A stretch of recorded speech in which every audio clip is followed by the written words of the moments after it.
Hello ladies and gentlemen, Yessik here again today to bring you another episode of Indie Crunch, and today we are looking at Title Subtitle. Now this is a Ludum Dare game that I actually found to be probably one of the most creative I've played during my 5.5 hour live stream of Ludum Dare games. And as you can tell, it is very, very simple. Like, we are the player, and you can see we are created of the word player, player, player. Our antagonist is standing right there and has spoken some words to us and then run away. So I'm just going to walk around this floor, which is mostly solid as you can see, and do some platforming. Now, if I'm going to tell you things that this game reminds me of, there's going to be a long list. It actually reminds me of like almost everything from Mega Man to Castlevania in some of the enemy designs and just general design of the game.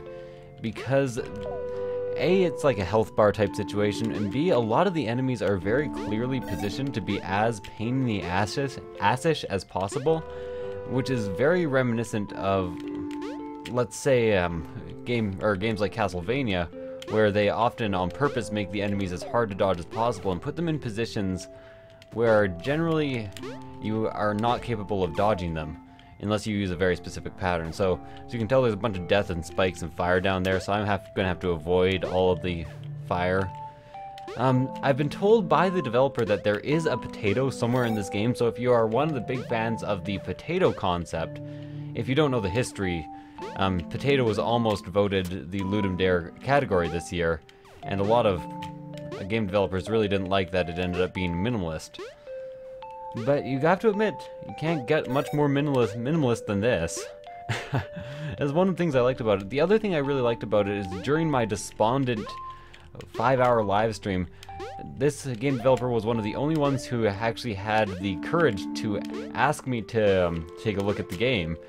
It took a lot of courage because I was tearing every other game to pieces. Oh man, fire, no, fire, danger, doom. Okay, at least they have some fair food at the end there. And I really like the fact that it leaves really a hell of a lot to your imagination. Like, all the landscape, all the enemies, all the bullets or the shots as they might be in this, they're all left up to you. Like, what are these long enemies? I'm a person, I think. Maybe a Mario type person, and I have no idea what the enemies are. Either way, apparently there's some apocalypse down in that lava over there. That's not very good. So I will admit, last time the bats were a lot more of a pain in the ass than they are this time. And I keep talking about how difficult the game is, but I think I seem to have taken a path this time that seems considerably easier than the first path I took. Oh, and I got shot immediately there. Not being very careful. Okay, I'm gonna take the fruit. And like usual, until you're used to their patterns, bats in this game, a huge pain in the ass. Okay.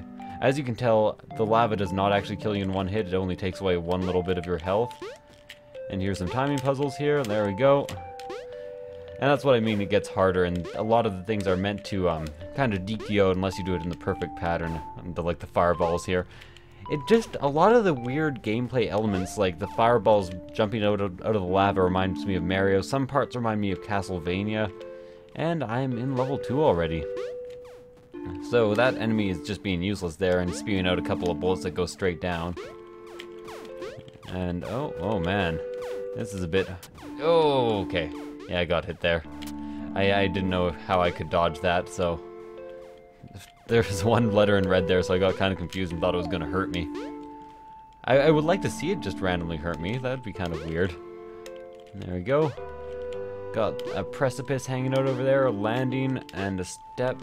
Now this I remember actually being one of the tougher jumps just because it's long and there's that enemy there. Oh, never mind. He just bounced me right up onto the platform that I needed to go to. And I picked up some more health. And as you can tell, in blue letters here are all the good pickups. And I'm probably going to end up playing this game to the end. Like I said, this is a Ludum Dare game, so it was made in 48 hours, and it was made by Liz England, and I will leave a link in the description, of course, to Liz England's page and what she's been doing this Ludum Dare. And ow, bat, no, oh, okay. Yeah, this is a section that's a bit annoying because if you misstep, you can actually be sent all the way back down to the beginning. And yeah, there we go. I realized that was some very bad play on my time, but it's harder than it looks. It kind of psychs you out. So what you have to do is you have to follow this shot, then very quickly do a jump this way. And now the bat's gone, so, you know, I will just fuck off my jump entirely, and how about do it this way? Okay. So chase this shot, jump here, do a quick turnaround, and get to the pizza. Yeah, there we go. Needed that pizza. Now there's a bit of a weird thing going on here with like an upward and downward shot. I think it's easier to avoid than I'm giving it credit for. There we go. Now I'm about to come to the boss. I hope anyways. I think I'm about to come to the boss. So I just have to wait for that shot to go by, and these two, yeah, there we go. And now I have to somehow time this little tricky puzzle. I only have 2 health left, so I might not even make it to the boss.